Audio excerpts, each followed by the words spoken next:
한국 기독교 역사를 130년 정도 얘기하고 있고, 그 130년 역사 속에 가슴 아픈 사건이 두 사건이 연루가 되어 있습니다. 맨 앞쪽에는 일제감정기가 있고요, 두 번째 이어지는 곳에는 6.25 동족상난의 비극이 있지요. 씻을 수 없는 상처인 전쟁을 두 번이나 겪었습니다. 그래서 우리는 생각합니다. 다른 나라도 우리처럼 사는가 보다. 그런데 나라가 세워지고 지금까지 단 한 번도 전쟁 옆에도 안 가보고 사는 나라가 훨씬 더 많습니다. 5,000년의 역사 속에 무려 1,000번이 넘는 기간 동안 외침을 당하고 전쟁을 치른 나라는 인류의 역사에 찾아보기 힘들 정도로 고단한 나라인데, 그 나라가 바로 우리의 조국 대한민국입니다. 우리나라에 복음이 들어왔을 때 우리의 모든 국토에는 폭탄이 떨어지고 산업 기반이 사라지고 가정이 깨지고 어둠과 불구덩이 속에서 복음이 들어왔습니다. 그래서 그 복음을 받아들인 많은 시민들은 생각했습니다. 예수는 나에게 어떤 사람일까? 기독교는 나에게 어떤 종교일까? 그래서 그 종교가 말했습니다. 예수를 믿으면 고통이 사라진다. 예수를 믿으면 전쟁이 사라진다. 예수를 믿으면 건강이 회복이 된다. 예수를 믿으면 가정이 회복이 된다. 예수를 믿으면 먹을 게 생긴다. 예수 믿으면 유학 갈 수 있다. 그게 처음 우리나라에 들어왔던 복음이었어요. 그럴 수밖에 없었던 것은 우리에게 처해진 상태가 그랬어요. 남의 나라를 멀쩡하게 있는 가정이 없고, 남의 나라를 멀쩡하게 가는 유학을 못 갔고, 남의 나라는 멀쩡히 있는 학교가 없었고, 남의 나라 국민들은 멀쩡히 입는 옷이 없었어요. 그래서 우리나라에 들어온 복음은 말했습니다. 예수를 믿어라. 그러면 없는 옷이 생긴다. 예수를 믿어라. 그러면 하다못해 분말용 우유라도 먹을 게 생긴다. 그리고 그대로 됐어요. 왜냐?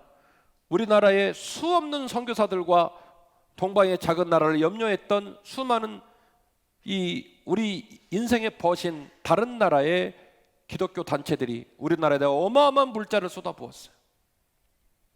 여러분이 입으셨던 대부분의 옷은 기독교 NGO 단체들이 우리나라에 보내준 옷이고, 여러분이 잡수셨던 것들도 전부 기독교 NGO 단체들이 우리나라에 들고 왔던 것들입니다. 이 불모자 같은 땅에 연세 세브란스 병원을 비롯한 굵직굵직한 병원을 세우고, 교육시설을 세우고, 또 유학을 가야 될 애들은 선교사들이 자기 고향으로 유학을 보내서, 초대 우리나라 정부에는 유학을 다녀온 목사님들이 많았던 이유가, 그때 당시 영어를 할 수 있는 사람은 선교사들이 유학을 시킨 목사님들 말고는 영어하는 사람이 없었어요. 그래서 오랜 세월 동안 한국이라는 특수한 상황에 떨어진 복음은, 복음이 곧 물질이고, 복음이 곧 건강이고, 복음이 곧 만사형통의 키처럼 얘기가 되는 경향이 너무나 많았다라고 하는 겁니다. 그러나 저는 묻습니다. 과연 그 말이 맞을까요? 복음은 물질일까요? 복음은 건강일까요? 복음은 출세일까요? 복음은 옷일까요? 복음은 먹을 것일까요? 예! 복음 안에 그와 같은 은혜와 능력이 있는 건 맞습니다만은, 복음의 본질이 그거냐고 제가 여러분에게 여쭙는 겁니다. 과연 그 말이 맞냐고 여쭙는 겁니다. 제가 여러분에게 드릴 수 있는 말씀은, 여러분 잘못 생각하셨어요. 복음은 물질이 아닙니다. 복음은 건강이 아닙니다. 복음은 출세가 아닙니다. 복음은 먹을 게 아닙니다. 복음은 우리의 영혼을 살리시는 하나님의 위대한 선물이에요. 제가 생각하는 고통의 무게는 이렇습니다. 복음을 증거하는 사람이 서치어 끝으로 가볍게 언급할 수 있는 그런 가벼운 무게는 아니에요. 제가 생각하는 고통은. 첫 번째 여러분하고 나누고 싶은 주제는 고통에 관한 주제인데, 고통에는 삶의 무게가, 인생의 무게가 오롯이 담겨져 있습니다. 만만치 않습니다. 생존하는 순간, 죽는 마지막 순간까지 우리를 따라다니며 우리 인생을 질척거리게 하고 우리 인생을 무겁게 할 것이 고통입니다.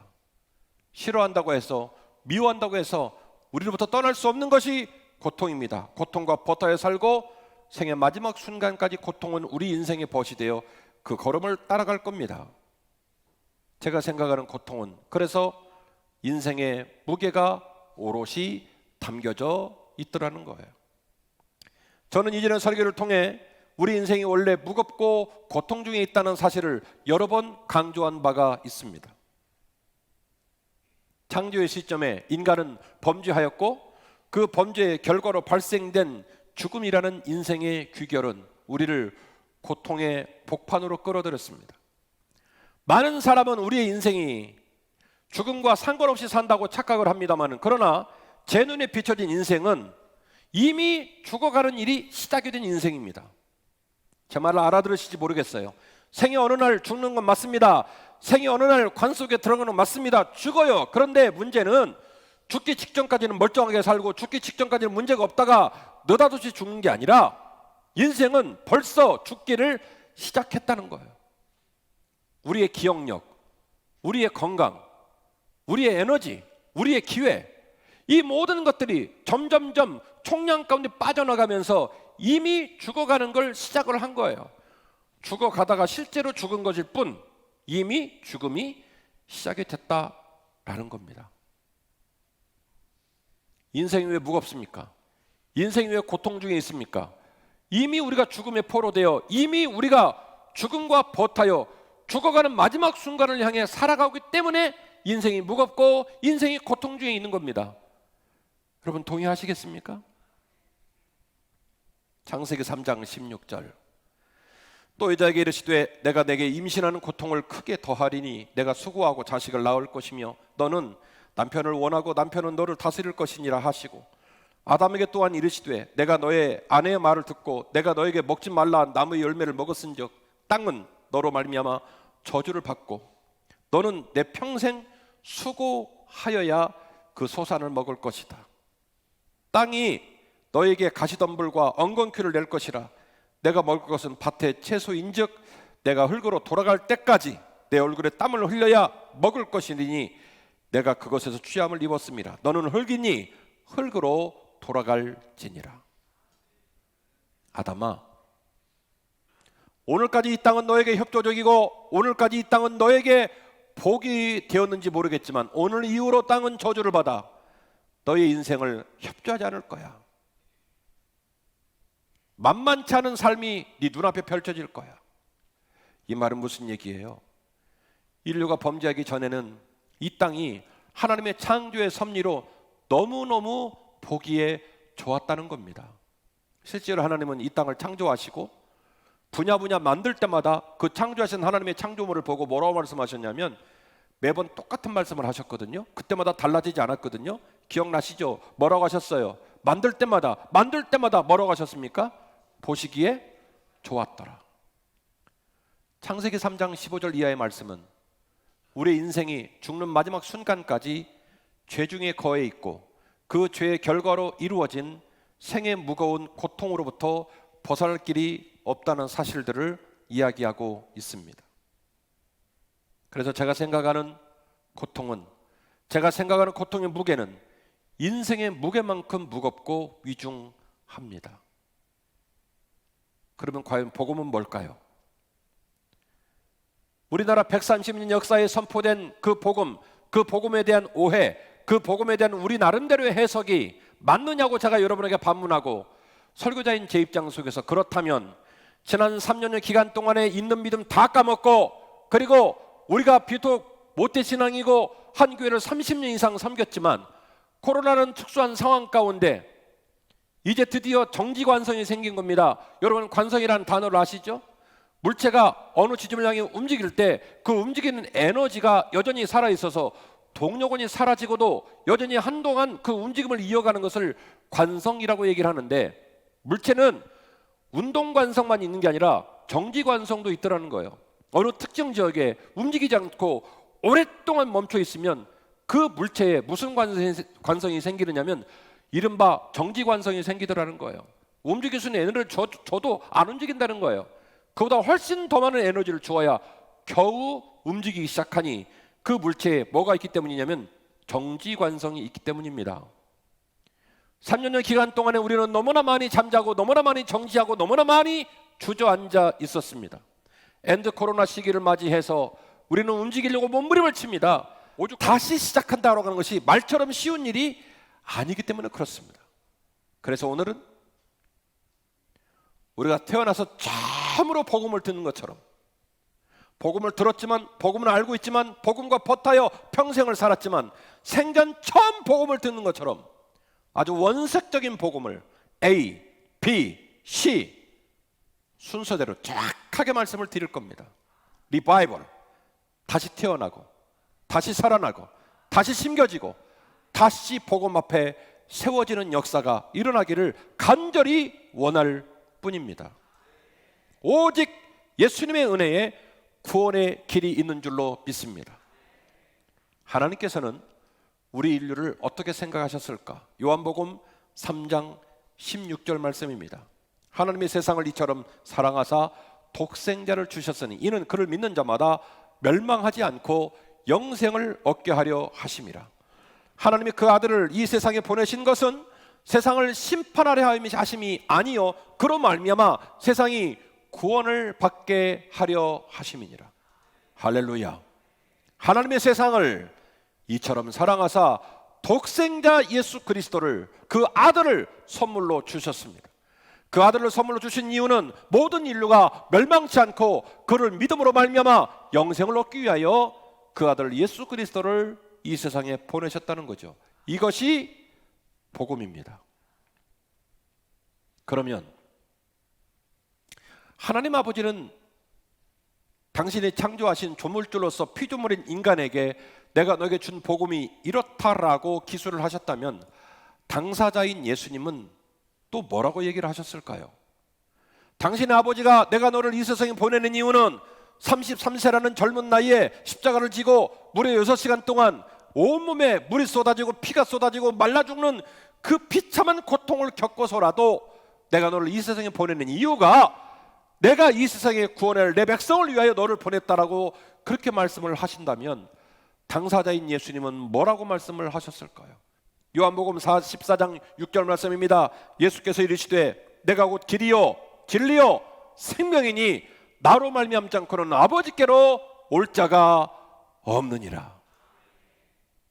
요한복음 14장은 예수님께서 제자들의 발을 씻기시고 마지막 만찬을 나누고 당신의 마지막 고별 설교를 하시는 장입니다. 주님은 다 사역을 마치고 떠날 준비를 하고 계십니다. 그래서 제자들에게 제안합니다. 내가 이제 너희를 떠날 것이고 너희들을 다시 만날 집을 준비할 것이라고.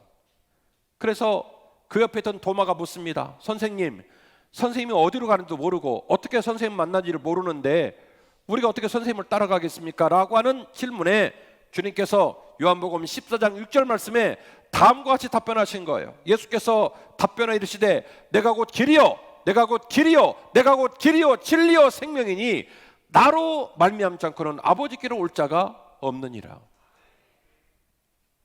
아들 예수를 보내신 하나님의 마음, 그 보내신 명령을 붙든 그 아들의 마음은 여전히 말합니다. 오직 내가 길이요 진리요 생명이고 아버지에게 갈 수 있는 마지막 유일한 길이다. 그런가 하면 예수님을 지척해서 섬기고 예수님께 직접 훈련받고 예수님을 가장 잘 알았다라고 하는 사도들은 그 예수님에 관하여 어떻게 알고 있고 그 예수님이 증거한 복음을 어떻게 이해하고 있었을까요? 아버지 하나님 얘기를 들어봤고 당사자인 예수님 얘기를 들어봤습니다. 그러면 그 예수님을 가장 지척해서 모시고 그 예수님을 가장 잘 안다고 말했던 사도들은 복음에 관하여 예수 그리스도에 관하여 어떻게 증거하고 있을까요? 사도행전 4장 10절입니다. 너희와 모든 이스라엘 백성들은 알라.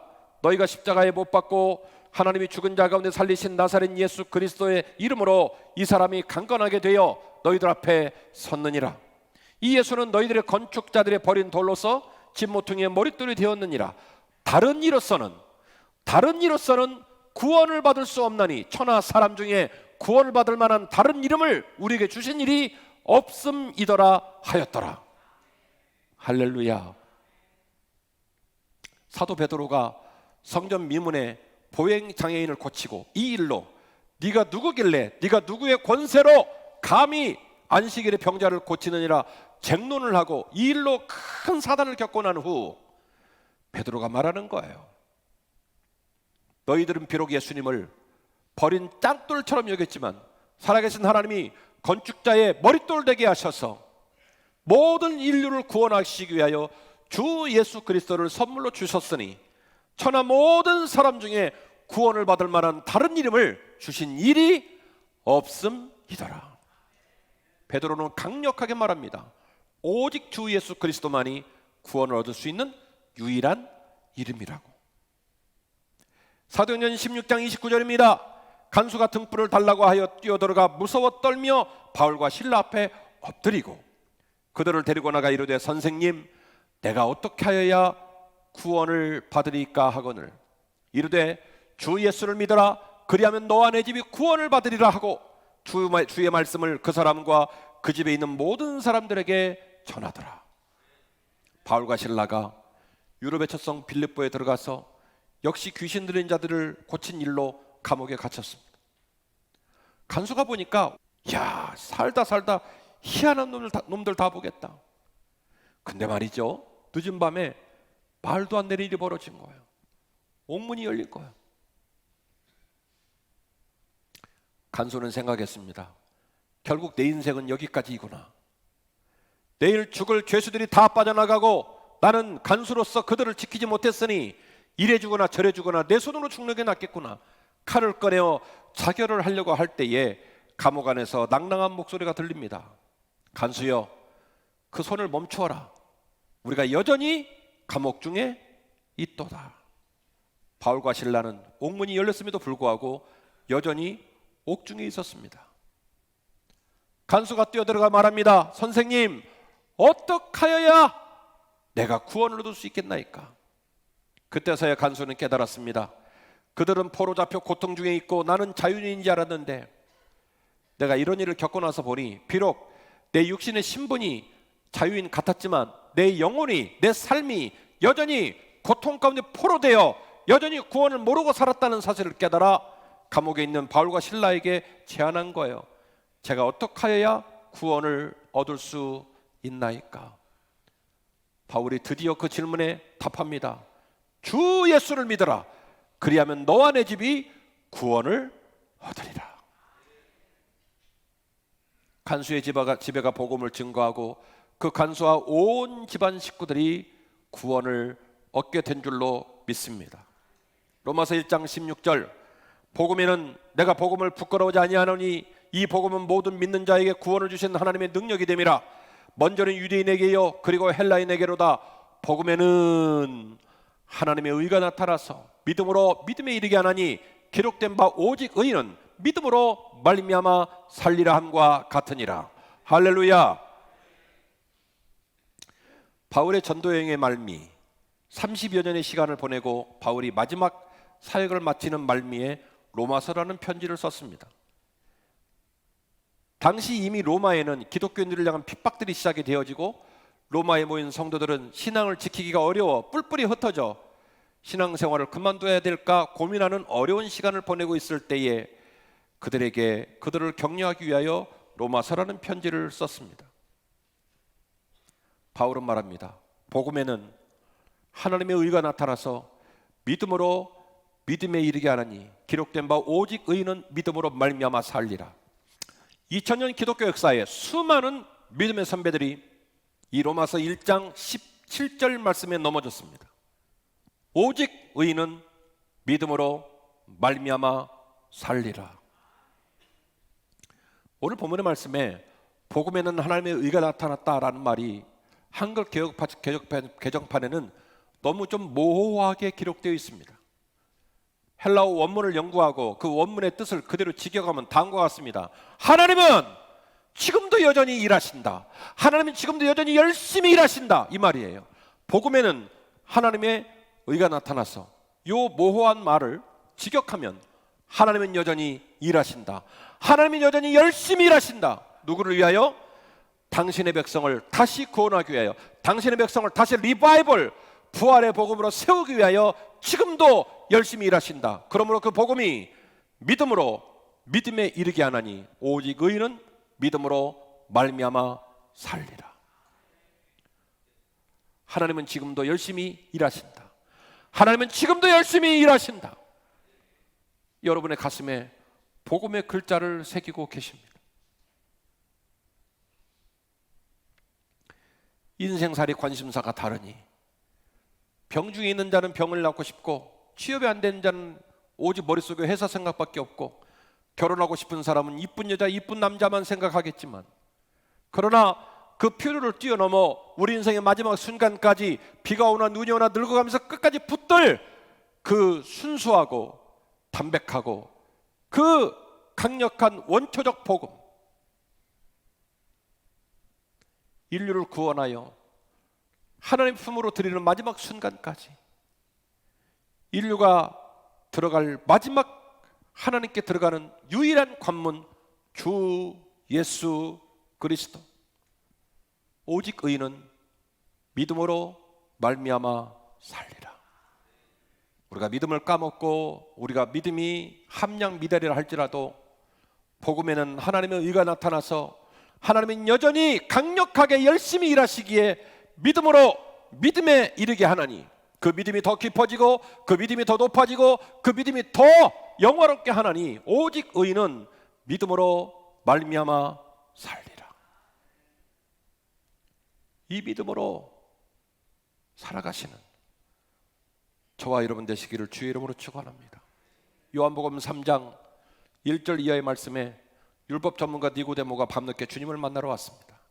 선생님, 아시는 바와 같이 저는 율법의 전문가입니다. 내일도 해 뜨면 누군가에게 제가 율법을 가르치는 교사의 직무를 감당하게 될 겁니다. 그런데요, 아쉽게도 저는 영생의 길을 모릅니다. 제가 어떻게 해야 영생을 얻겠습니까? 주님이 말합니다. 네가 물과 성령으로 거듭나지 아니하면 영생을 얻을 수 없다. 니고데모가 말합니다. 제가 엄마 뱃속으로 다시 들어갈까요? 제가 어떻게 엄마 뱃속으로 들어가 다시 태어날까요? 주님 말합니다. 그 얘기가 아니다. 네 나이가 60이고 네 나이가 50이고 네 나이가 40이어도 네가 네 엄마 뱃속에서 다시 태어난 것처럼, 처음 태어난 것처럼 너의 의식과 너의 생각과 너의 마음이, 너의 영혼이 새롭게 눈떠 인생을 새로 시작하는 그 사건, 그것이 바로 중생의 사건이고 그것이 바로 거듭나는 사건이고 그것이 바로 천국 백성이 되는 사건이라는 거예요. 물과 성령으로 거듭나지 아니하면 하나님의 나라에 이를 수가 없다. 오늘 말씀을 듣는 여러분의 심령에 이 불이 떨어지기를 원합니다. 이 복음이 여러분의 심령을 기경하고 이 복음이 여러분을 움직이기를 원합니다. 물과 성령으로 거듭나십시오. 영생의 소망을 품고 믿음으로 다시 서는 저와 여러분 되었으면 좋겠습니다. 오늘 말씀의 결론입니다. 복음의 능력에 신자의 참된 소망이 있는 줄로 믿습니다. 마태복음 8장은 산상수훈 이후 시작되는 첫 말씀입니다. 마태복음 5장에서 7장까지 구간이 산상수훈이거든요. 그래서 8장을 보시면 예수께서 산에서 내려오시니라고 시작을 합니다. 그 유명한 산상에서의 교훈이 7장까지 쭉 선포가 되고 이제 드디어 8장에서 다시 민간인들과의 사역이 시작이 된 거예요. 다시. 그때 무슨 일이 벌어집니까? 8장 1절 이하에 백부장의 하인이 죽어간다는 얘기를 듣고 주님이 그 백부장의 좋은 믿음을 칭찬하셔서 그러면 가자라고 얘기하니까 백부장이 뭐라고 하죠? 뜻밖의 얘기를 합니다. 선생님 잘 들으세요. 오실 필요 없습니다. 저에게도 부하들이 있어서 이리 가라면 저리 가고 저리 가라면 저리 가는데 선생님 오시지 말고 그냥 말씀으로 해주세요. 그러면 우리 하인의 병이 나을 줄 믿습니다. 그래서 하인의 병이 나아요. 그리고 주께서 뭐라고 말씀하시냐면 내가 일찍이 지금까지 이스라엘 중에 이만한 믿음을 본 적이 없다. 그리고 이어지는 베드로의 장모의 열병, 그리고 귀신 들린 자들의 병을 고치고 그리고 귀신을 쫓아내고 이 모든 일들이 다다다다다다 이루어지게 됩니다. 왜? 산상수훈 가운데 그 기간 동안 주님이 안 내려오니까 안 내려온 사람이 다 몰려가지고 8장에서 이게 다 이루어져요. 그 모든 일을 보자 서기관이 깜짝 놀랍니다. 그래가지고 야 대박, 내가 저분한테 붙어야지, 저분한테 거둬달라고 해야지, 내가 저분한테 가야 살지 해가지고 서기관이 주님을 찾아와요. 그리고 주님을 찾아와서 말합니다. 선생님, 말하자면 우리 영화 본 걸로 말하면 저를 거둬주십시오. 선생님 앞에 물을 조아립니다. 그때 주님 하신 말씀이에요. 마태복음 8장 19절, 한 서기관이 나와 예수께 아뢰되 선생님이여 어디로 가시든지 제가 따르겠습니다. 예수께서 이르시되 여우도 굴이 있고 공중의 새도 거처가 있으되 인자는 머리 둘 곳이 없다 하시더라. 야, 너 이래도 따를래? 하늘을 날아가는 새도 거처가 있어. 아무것도 아닌 것 같은 여우도 저녁에 가면 쉴 여우 굴이 있어. 그런데 인자는 이 몸뚱아리 하나 누울 곳이 없다? 너 그런데도 나 따를 거니? 인간이 어떤 존재인데요? 마태복음 6장 32절, 그러므로 염려하여 이르기를 무엇을 먹을까, 무엇을 마실까, 무엇을 입을까 하지 말라. 이는 다 이방인이 구하는 것이라. 너희 하늘 아버지께서 이 모든 것이 너희에게 있어야 할 줄 아시느니라. 그런즉 너희는 먼저 그의 나라와 그의 의를 구하라. 그리하면 이 모든 것을 너희에게 더하시리라. 그러므로 내일 일을 위하여 염려하지 말라. 내일 일은 내일 염려할 것이요 한날의 괴로움은 그날로 족하니라. 고통이 예수를 믿고 복음이 들어오면 사라집니까? 고통이 복음이 들어오면, 고통이 십자가와 함께하면 사라집니까? 아니면 만만해서 발로 빵빵 차고 다닙니까? 축구공처럼. 고통이 그렇게 만만한가요? 사라진가요? 여러분 묻습니다. 고통이 뭐냐고요? 사라지지 않아요. 그래서 저는 이 본문을 여러분에게 다시 가르칩니다. 염려하라. 얘야, 사는 건 염려야. 사는 건 염려야. 인생이 고통 중에 있기 때문에 왜 염려를 안 하겠냐마는, 그러나 염려하지만 네가 할 수 있는 염려만 해. 그래서 염려의 기간을 정해 주셨습니다. 그 기간이 언제까지냐면 오늘 밤 자정까지예요. 그날 하루 해 떠갖고 일하러 나가고 사람 만나고 열심히 살면서 아이고 어떡하지? 그 고민스러운 무게를 네가 할 수 있는 일만큼만 해. 네가 염려한다고 네 키를 한 자나 더 하겠냐? 네가 염려한다고 네가 너에게 문제를 풀어내겠느냐? 너 못하잖아. 그러니까 염려할 수밖에 없겠지만 그 염려를 하기는 하되 네가 할 수 있는 만큼만 해. 그래서 성경 말씀에 주님은 뭐라고 답을 내셨냐면 그날의 괴로움은 그날로 족하다. 내일 일은 내일 염려하라. 할렐루야. 그러니까 이 말은 무슨 얘기냐? 오늘 염려하라고 얘기했고 내일 일을 내일 염려라고 했으니까 죽을 때까지 염려를 하라는 거예요, 하라는 거예요. 염려하기는 하되 나머지는 누구에게 맡겨?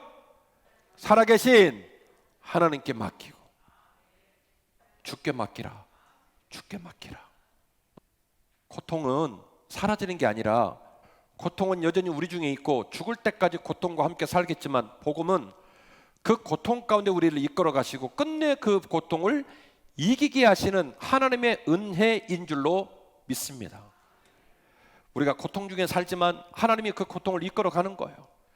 끝내 그 고통을 이기게 하시는 것이 진정한 복음의 능력인 줄로 믿습니다. 여러분, 이 땅을 너무 사랑하지 마십시오. 3년의 기간 동안에 코로나에 눌려가지고 집에 있으면서 너무 세상화 되어지고 너무 세상 일 속에 빨라졌죠. 그 모든 걸 지우개로 지우고 거룩한 눈 뜨고 십자가 앞에 있는 예수님의 능력을 힘입는 소중한 시간 되시기를 바랍니다. 리바이벌, 부활의 소망으로, 그리고 다시 우리의 신앙이 리세트, 다시 껐다 켜고 다시 원점에서 시작되기를 원합니다. 그래서 제가 오늘 여러분에게 아주 원초적인 복음을 증거했어요. 처음부터 다시 시작하라고요. 오늘 말씀 제목입니다. 고통의 무게와 복음의 능력. 고통은 크고 고통은 무겁습니다. 그러나 복음은 그 고통을 이끌어가게 하고 그 고통을 이기게 하고 그리고 그 고통 가운데 꽃을 피게 하는 능력의 복음인 줄로 믿습니다. 이 복음 붙들고 생의 마지막 순간까지 믿음으로 승리하는 저와 여러분이 되시기를 주의 이름으로 축원합니다.